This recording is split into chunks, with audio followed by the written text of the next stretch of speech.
Good evening. Hello. Good evening. And this week we have the pleasure of reading Parshat Naso, which is the longest Parsha Sidra, really. Not the correct word is Sidra, not a Parsha. I'll get into that now. In the Torah.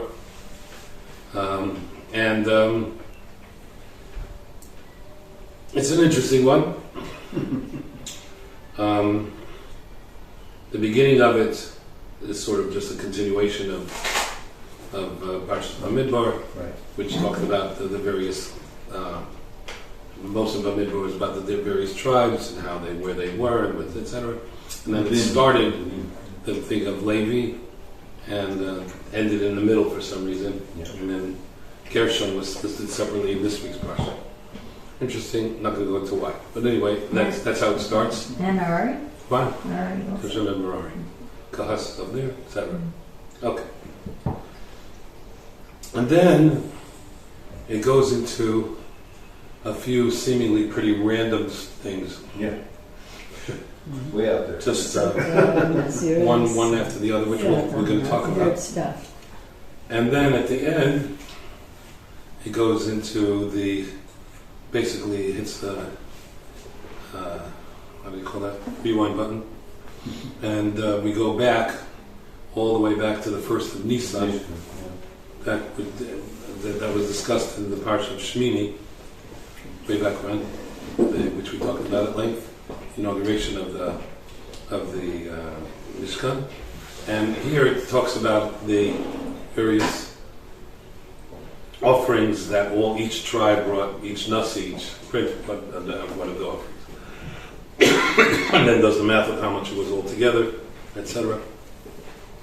And of course, that's also a topic of a lot of discussion, which we won't talk about. Why does it talk about it at such length? And it seems redundant, and could have just said the first one and say so did the others. And what's the point? Right. Okay, we can't talk about everything tonight. I want to go through these so-called random intermediate things and share with you a very beautiful and interesting mahalach. How do you say that in English? Approach. Rav Hirsch, in which he ties all these things together in a very interesting way. Okay? And he basically says what we have are groups of three. I'll tell you what the groups of three are first, and then we'll go down and then we'll break them up, and we'll see how they're related to each other. The first group is called an Indian of Shiluach HaMachanos, that they're different camps, and who could be in which camp, and what they have to be sent out. Okay? That's the first triplet. The next triplet is, there's a halacha of Gezel Hager, which has to do with what happens if somebody steals money from a convert, and then the convert dies. So, normally, if you steal money from somebody, and you want to do tshuva, and you want to return, you return to the family. The convert isn't related to anybody. Assuming the convert can marry or whatever, they have no other family. So there was no. So what happened with that? Kind of a random thing to talk about. And what? About Gear in the family. About Gear in the family. Yeah. But this would look very good. So. Okay. And then the halacha of sota. Okay, the wayward woman, the woman who has been suspected of adultery. Her husband has suspected her for good reason, because he basically saw her secluding herself from a man and wanted her not to, and she did it anyway. And what happens with that? And then the law of Nazir. Okay, Nazir being I don't know how you translate that in English. Is Nazir? That's right. It's funny, you know what a Nazir means in modern Ivrit. A monk. Oh. When I was in tour guide school, not they talk about all the Christianity. Christians. That's of course a big thing in the Jordan Valley. Yeah. There's monks all over the place. So that's our second triplet.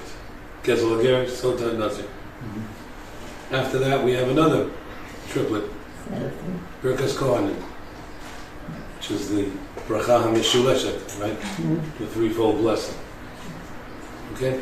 So we have these 3, 3, and 3, and Rav Hirsch wants to bring a very interesting parallel between all these threes, a theme, so to speak, if you will, that goes through all the threes, that ties them all together, and I think illuminates each of them in a very interesting way. Are there 3 threes?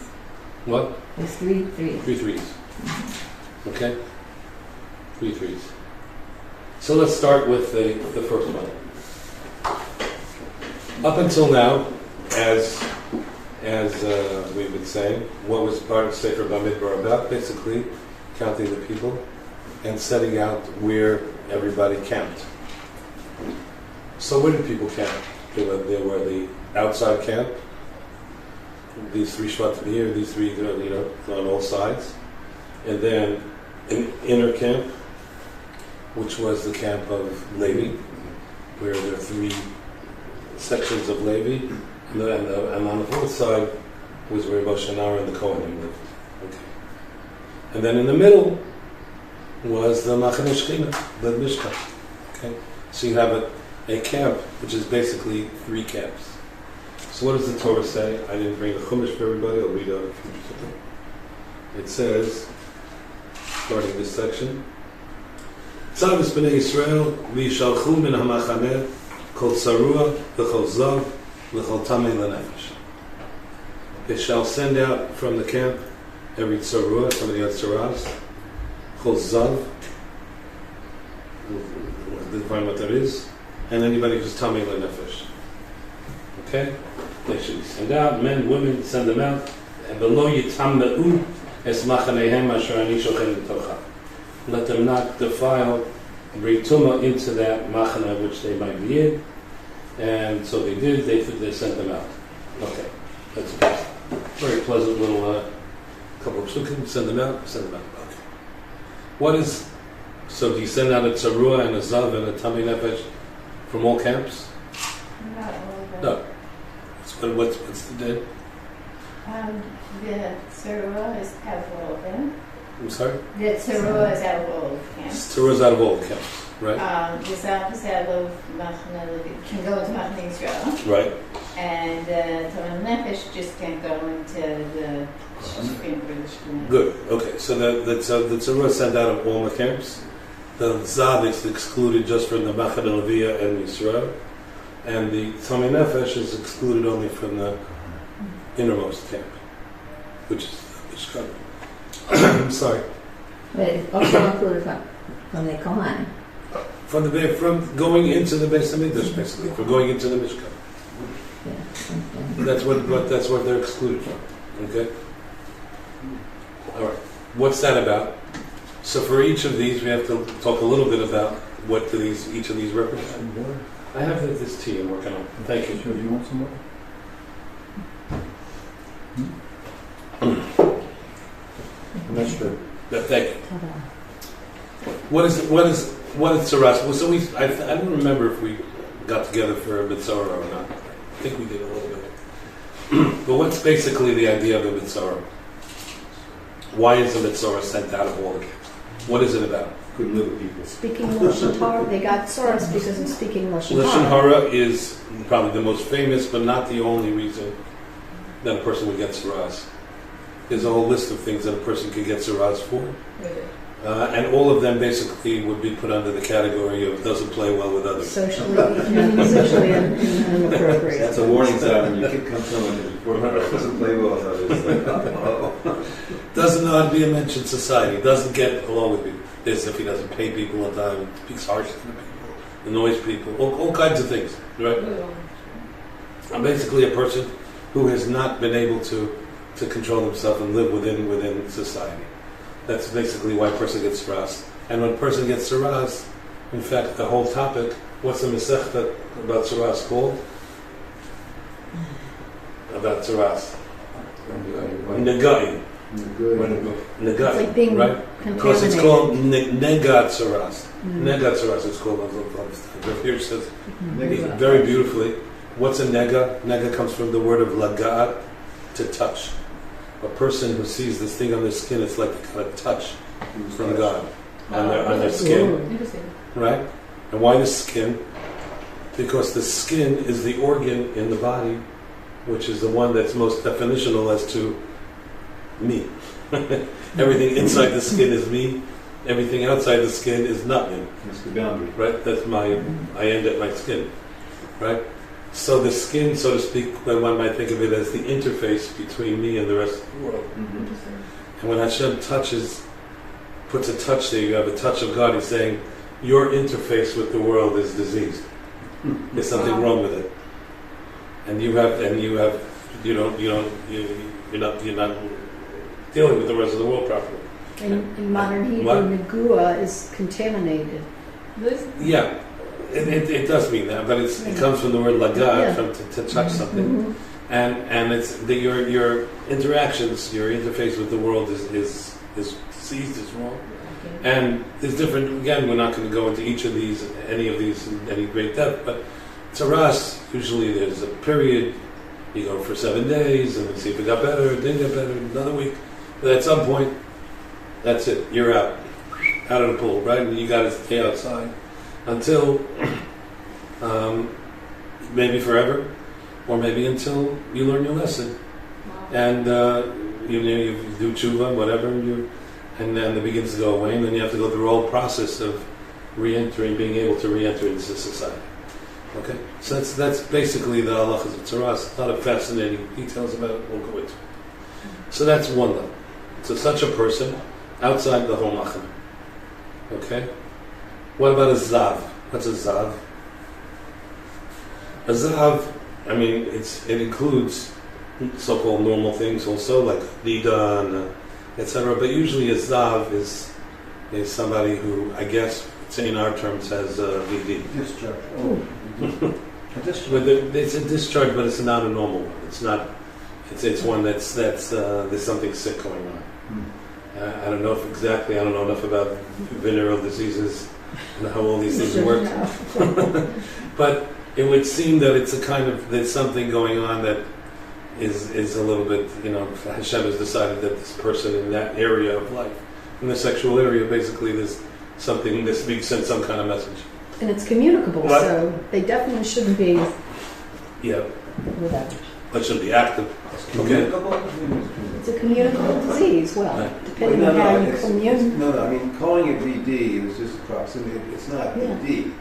Just like SARS is not leprosy, and that's not. That's not a good way to couch it. Yeah. VD. It's not literally VD. It's something It's that's like seminal emission. It's something like that. But it also includes, Tumas Zav also includes, Sorry. Rabbi Brenowitz calls it gonorrhea. Really? yeah. What? Really? Gonorrhea. I mean, there's, it's a whole thing, how many days it happens, etc. What kind of emissions. It's supposedly a different type of substance. It looks different than the normal emission kind of thing. There's all sorts of things. But it also, of course, includes nida, includes people who've been, sexually active, etc. in one form or another. It's a man who's had an emission. All these things that are excluded from Machane Leviyah. Now that's a very interesting thing, by the way. It happened to Meshach Chachma last week. He asked, "What do you mean? How do the Levium live with their wives, and how do they have a normal family life if they're not allowed to be in Machane Leviyah? How does that work?" He has a whole thing. Maybe there's this part of the Machane Leviyah, that part of the Machane Leviyah. It's a big question I never thought of before. But anyway, but the point, at least as far as Rav Hirsch is talking about, is that the person who is a zav represents not so much somebody who socially is defective in terms of their interaction with others, but in terms of their spiritual level, is in their moral level, if you will, are in terms of the way they're acting, in terms of their kedusha, the personal holiness, is something that's not quite at the highest level. And such a person has to be away. It's not acceptable within Yiddishkeit, a person who is not morally on a high level should be considered to be amongst the Leviim. Right. With Leviim are the people who are teaching Torah, who are representing Torah at a high level, etc. And I remember hearing a story about Bertrand Russell once, that he was a professor of ethics at, I don't know, one of the Ivy League schools, I forget which one. And it was known that he was having an affair with one of his students. So somebody asked him, one day in class, Professor, aren't you a professor of ethics? How are you having an affair with them? No, So he said, how did he put it? If you're a professor of geometry, you don't have to be a square. Or something like that. You don't have to practice what you preach. But it's, that's, in that world, you can certainly have people who can talk about ethics, but that doesn't mean that in their personal life it has to be done the same way. The Torah, such a thing is just incomprehensible. We can't imagine respecting a Rav, a spiritual leader, etc., who's has sexual impropriety going on. That's incompatible. There's no tolerance for that. So, unfortunately, as we know too well over the past years, there's been too many cases that things like that have happened, unfortunately, but including people who what? We talk about saras. I thought that was something that only the highest people got. Is that right? Like, it wasn't a common morality that occurred. I thought you had to be on a high level to get it. I never heard that. No, I think on the contrary, a person who's saras is a pretty nasty individual. Wow. Who's not behaving. It seems like it would be somewhat common then. It seems like a lot of all people would these have folk have. problems. Or that, Oops, what's that one thing? It seems like a lot of people would have to struggle. Yeah. Whether it's being a zav or tsaras, these are basic. Life was harder in those days. But In it's- terms of, there were real consequences. Wow. There were Nevi'im around who knew what you were doing. Wow. If you did this or that, you had to go bring carbon. You had to get malka sometimes. It wasn't, they took that religion seriously, man. It wasn't, no fooling around. Wow. And that's, that may be, who knows, one of the reasons that we haven't gotten it back. We're not holding at a level that we could tolerate that. Maybe. Would we really be willing to live in such a world where? Yeah, that's really good. behavior would improve drastically. By the sword, it would improve. It's, be careful what you wish for. Yeah. It's Mashiach comes, supposed to come back, or is always going to come back when Mashiach comes? We know that all these dinim will come back for sure. they will. Karbanis will come back. Basin will come back. Okay, one thing that will hopefully happen is we'll have less B'Yitzhar, so we'll be able to manage it. But that's that. So anyway, getting back to this, so Shiluch ben Amachanos was Zav, and that such a person couldn't be close in the Machane Leviyah. But right, however, couldn't be the Machane Leviyah. However, in the innermost part is in the Beis Hamikdash. There, even somebody a person who's Tamei Meis could be there. A person who's Tamei Meis, which means somebody had contact with the dead, with a dead corpse, was excluded from coming into the Machane Shechina, into the innermost camp. Now, what's that about? That's a whole discussion. Maybe we'll even talk about it more, because the Torah fleshes all that stuff out in Parshat Para, and then in Parshat Chukas, coming up in a few weeks. But what that's about, again, briefly, according to the way Rav Hirsch explains it, is that death, the reason that death is excluded from the Beis Hamikdash is, I like to explain it by, if you hear the following phrase, "Go call a priest." What do you think is happening? Someone's dying. Somebody's dying. Do you do that in Judaism? No, That's not a problem, because they Get all the can't be priests out of here. here. Right. Daddy, your priest, get away! Praise that given Get all the priests out of here. I like to go call a doctor. So what's that about? What does that mean? Why do we say go call a priest? Because it's a Christian thing, right? They call a priest when somebody's dying. Because the way he explains it is that Judaism is basically, well, let's start the other way. Christianity, often people, they basically believe what they believe, and they live whatever virtue they choose to live by. Right? But basically, when do they get serious about religion? 5 minutes About to before die. dying. Right. When they're going to die, they want to go to the right place. They want to go to heaven. Just in case. They want to be, their sins forgiven, etc. That's when it's a so they want to call a priest and confess whatever you do with a priest and make it right before you go. So basically, the most religious time of life is when you're approaching death. But the Torah, Rav Hirsch says, is not that way. Hashem, of course, when a person is facing difficulty, death, and hard circumstances, of course, there's a place that a person wants to talk to their spiritual advisor and also make it right. You also have that too. But that's not the Iker. The Iker is Torah's Chaim. The Iker is to live with the Torah, to live in the fullness of life, to live in the life in a way which has nothing to do with death. That's the main time when it's supposed to be emphasized. That you go to the Beis Hamikdash. You go to the Beis Hamikdash to inspire to live, to see life in its full, in its rounding fullness, and not death. He talks about it a lot in terms of that we as humans, of course, we're partially angel, partially an animal. We're partially some of our fate is very deterministic. It's very animalistic. Things are, we can't do much about it. Everybody does, has to go through certain bodily functions and physical things. We're not above that.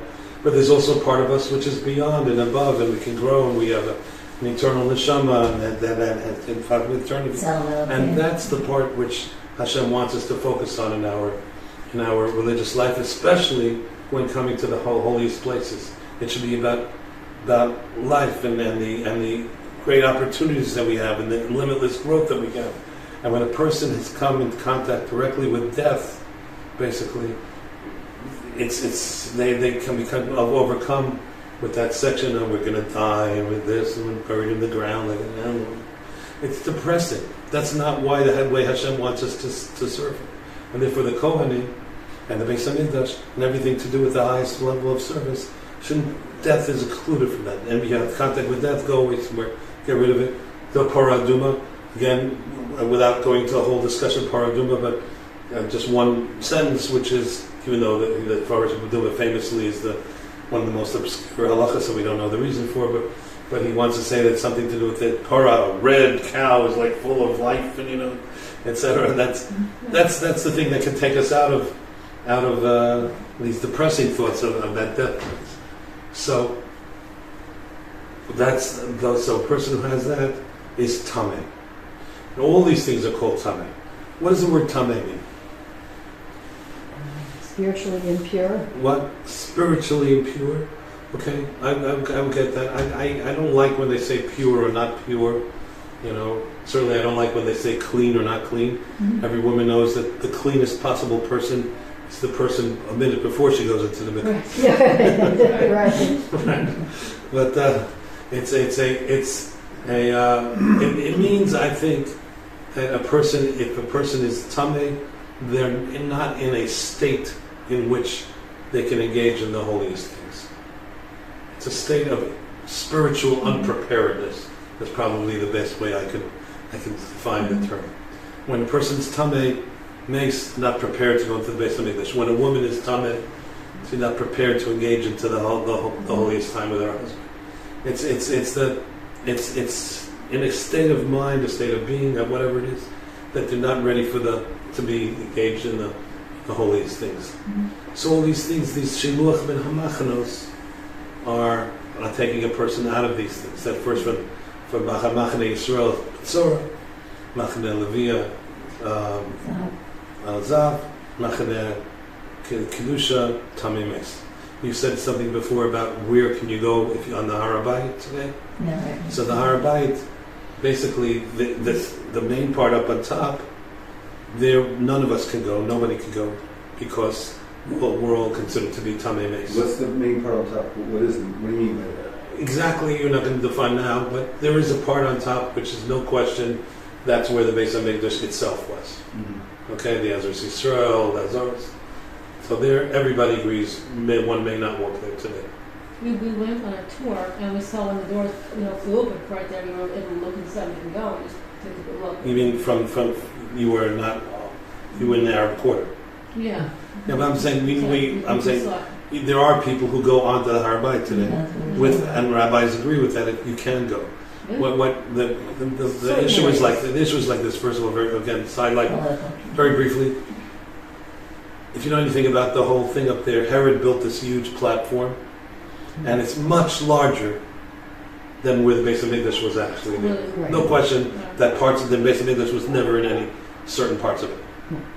Where the Al-Aqsa Mosque is not part of the Har HaBayit. It's of the holy part of the Har HaBayit. It's only on top, more near the Dome of the Rock, right? That area, okay, but not the whole thing. So the part over there, which was the Machane, that for sure nobody could go. We're all Tamei Meis. Why are we all Tamei Meis? Because I shook Rabbi Zohn's hand many times to have the Chevra Kedisha. No problem doing that. There's work for I've been unfortunately in a hospital when people died. We're Tamei Meis. Right. But you can't. Let's say we can't get out of that without a paraduma. Right. Then there's the next level, which at a certain point was called in those days the Chiyul, and from there until further down the Har HaBayit was considered the Machane Leviyah. Okay, the Machane Leviyah. All you need to do really is go to the mikveh and wait a day, and then you can go in there. Even if you were a Nida or if you were a Balkari, whatever it is, you can go to the places. So the question is, so those parts you theoretically could go. Many, probably most Rabbanim would say don't go there either, for mainly two reasons. One reason is because historically they weren't sure exactly where one starts and where you may end up going where you shouldn't go. Though that reason actually is less so today, I think, because the unbelievable amount of research that's been done, etc., and things are pretty clear today. That people can say quite definitively that these areas, absolutely for sure, are not a problem. But the other two reasons are because if they start letting some people go, then other people go, etc., etc., and also because they don't want to start up with the Arabs, because the Arabs are so crazy about people going up there.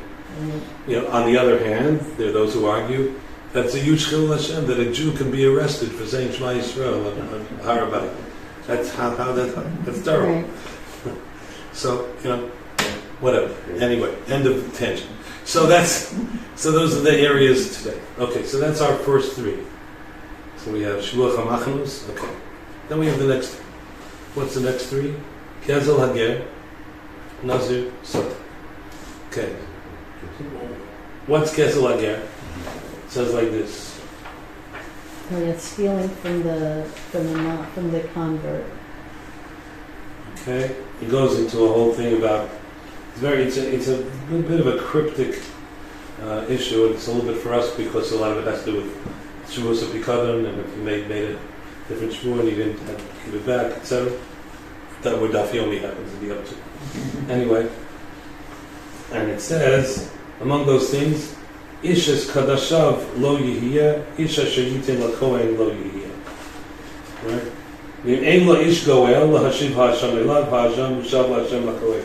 If a person doesn't have a goel, a person doesn't have a redeemer. Who doesn't have a redeemer? Everybody has a redeemer, except again. So we have to think of go back. So it talks there about Gezel Hager, that somebody is stealing it. So Rav Hirsch goes into this. Let me just read you one sentence that he says.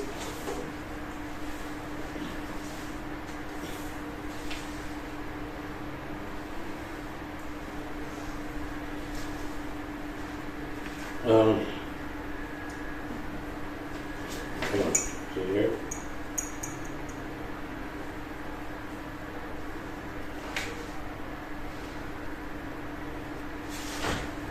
Here's that sentence.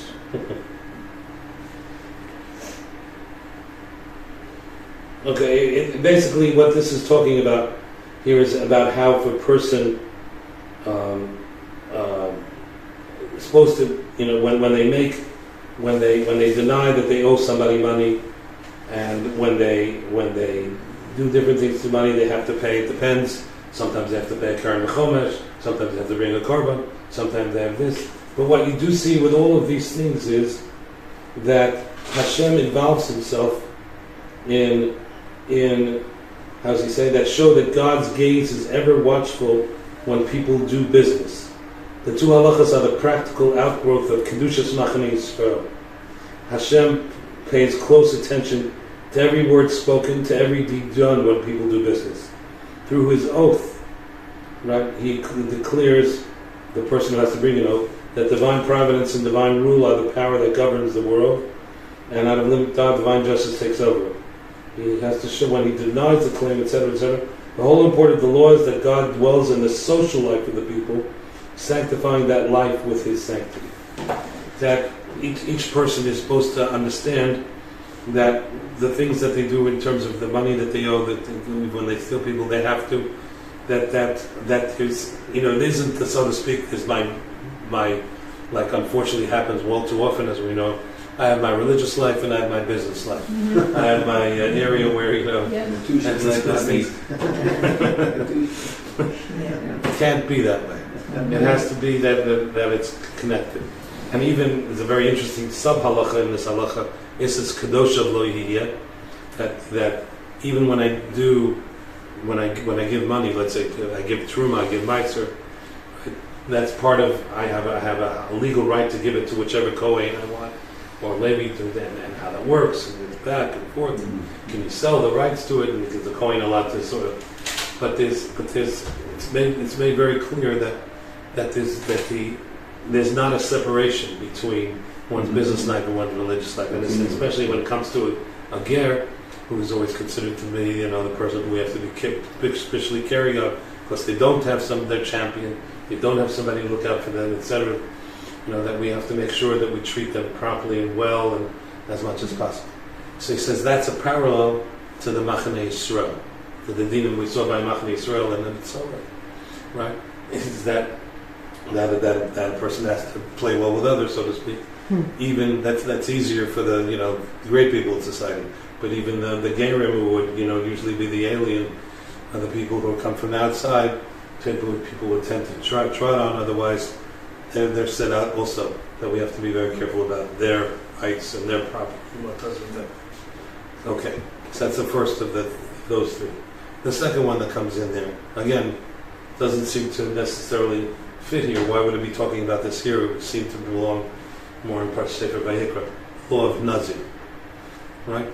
So what's the law of Nazir about? Nazir's the second one, or Sota's the second one? So Yeah, you're right. So the second, and actually, there's because of the famous Chazal that say, which is worth also thinking about. What does that mean? It says if a person sees what actually happened to a sota and her stomach blew up and the whole thing happened, he should become a Nazir, which is very interesting.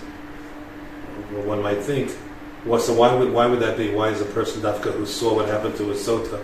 That person has to be careful and take an extra level of holiness. Why? One might think the opposite. Yeah. If I didn't see, but I saw what happened. Right? He's going to be the last person who's going to be worried about. Right. Right? Why should that happen? Very, very interesting psychological insight, which is that when a person sees that something happened, there's something that we have sometimes what we call it's a taboo. What's a taboo? Not to be confused with the horrible property authority in Israel. What's a taboo in our society? Somebody, you would never do such a thing. Yeah. Somebody who, is cruel to kids for fun. I don't know. Nobody, that nobody would do such a thing. Right? But what happens if you see somebody who did that? Or You dislike a person would never, taboo. Maybe you'll speak Lashon Hara about them. Yeah, but it's more than that. It's more than that. If a person, let's say an activity let's say, imagine a society where it was taboo to take heroin. Nobody in our society would take heroin. And well, none of my friends would take heroin. Then you find out your neighbor was on heroin. Right? This guy who you knew, you're friendly with, you pal, he's got involved with heroin. I mean, it breaks the fence, yeah. It breaks the fence. It becomes something that's Right. Possibly could be. it could do. It could be done. Before that, I would never even consider doing such a thing. Now it's your uncle did. Yeah, but He got caught. He got messed up. But I can do it without getting problem. If you don't mind having your stomach blown up. What? If you don't mind having your stomach blown up, right? You know, Kennedy, she got caught. Right. She got caught. Right? I'll do it. I won't get caught. Well, there's a lot of times people that people get involved with stuff they would never have gotten involved with before because they saw somebody else did it, and it breaks down the social taboo. That all of a sudden that it's something that's what's the right word? It's there's a word for it. It's a possible thing that somebody can do. It's not inconceivable anymore. We see this so much in our society. Things that years ago we thought nobody would ever do such a thing. Now, Right. with all the way that some of societies, it's all man Divorce becoming. used to be that way. Used to be divorce. Used to be gay marriage. Whatever. I remember in Portland when I was called upon to, talk about that. Most people then would understand that gay marriage is, a little step too far. Today, if you're not for gay marriage, you're, Something wrong with you. Yeah. When I was a child, the couple next door was getting a divorce, and one of their little girls was so mortified, this is in the early 60s, she asked her mother if they could just tell people that Daddy died. Because it was such a taboo. To such a shunned it. So that's what this is. That Haroikov Sota Beguli Azabitz and because now you've seen it. Now you need to be extra careful. It's not that you need to be less careful. Okay, but let's go back. So what's this Sota about? So Sota, clearly, again, without getting into all the details of it, is basically a woman who has been, her husband has warned her. He's seen her, hang around with this guy. He has warned her not to be with him. And then she, with one aid, secluded herself with this guy. And then the question is, and the husband suspects that something, and etc. And the Torah really, the Gemara makes this point many times. You're learning Sota, right? I learned it. Okay, so that many times in the Gemara says that actually it's about trying to save the marriage, right? Because husband they still want to put it together again, but he can't. He has a suspicion, and he's seen what he's seen, and he wants to still believe that his wife is innocent, but what can he do, right? So we have this whole procedure, etc. We all know, general what it's about, right? And it's a very, very jarring thing, and she's going, and she's embarrassed, etc., etc. But what is this, of course, if not something parallel to this second thing, the Machane Leviyah, the place in which the sexual propriety has been violated, where it's called, in fact, that she's become. The question is, has she become tameh or has she not become tameh? Now, it's not about tameh. We're not talking about tumas nida there. We're not talking about tumas mace there. But tumah in the sense of that she's introduced into what should be a holy matrimony, a relationship with her husband, is a sense of tumah where there's a I guess I don't know if the right word is. There's something untoward about what's happened in this relationship that's been introduced, and it's to try to get out of this. So that clearly, Sota then follows that second level of trying to keep things at a high level of Machane. Nazir, what's a Nazir about? The Nazir is a very interesting character. He's somebody who wants to raise up, man or woman, but wants to raise themselves up to be at a higher level for at least some time. There are different Naziris. There's Nazir Shimshon, which is a lifetime thing, but the Stam Naziris is for 30 days, right? And sometimes people take a multiple one, whatever. But it's usually a 30-day thing where a person feels they need to go into a little bit of a spiritual cocoon. And, there's some very specific things they take to. First of all, not supposed to drink wine or have anything to do with anything to do with wine. What is that about? Well, we know that wine in general, while it's in some ways a very good thing, and we honor wine every Shabbos, and we make Kiddush and wine, etc., but we also know that wine can make a person a little bit looser, lower inhibitions, get more involved with physical things, even if they don't get drunk, but they're certainly can be all those kinds of things that a person will lower their. So the person is trying to raise themselves up. They're supposed to not take haircuts during that time, which basically means a less of a focus on their physical appearance. And etc. I know this. You ever see this guy Ari Lesser? I never saw no. Yeah. He's an interesting dude. I bet. There's a lot of YouTube videos of him. He's like a Jewish rapper. Who is He's it? really good. But he's a Nazir. Really? Yeah, he has this huge Why is hair. he in there? What is that about? What? How's he in Nazareth? The Nazirman? He just decided to take that on. Took It's a vow and how do you And then how do you know? get out of it? He can't get out. He can't get out. He can't get out. You know, they're for life, either for life or not. Yeah, he didn't do it in the right way. He didn't take it conditionally. When he took it, he took it. He's all Oh, there's a way to do conditioning. well, you couldn't say take you for 30 days. He didn't do that. Oh boy. Oh. Oh my. Right? So he's an interesting guy. But then there are other people. There was a famous Nazir, Rav Sorry, Yeshua Cohen. Shavjesh's Cohen's father, Father. David Cohen. He was made one of the Rav Kook's Talmidim, very famous. He was. People are holy people. They want to live at a high level. And of course also they're supposed to be careful about Tumah, the way a Kohen is supposed to be careful. That such a person is clearly relating to the third of the triplicate, of living in a Machal Kedusha, in a holy place. And that's is it a good thing to be a Nazir? Is it not a good thing to be a Nazir? Famous question, because one of the Karbanot that a Kohen a Nazir has to bring when he finishes, he has to bring a Karban Chatas. Why? Didn't he do a good thing?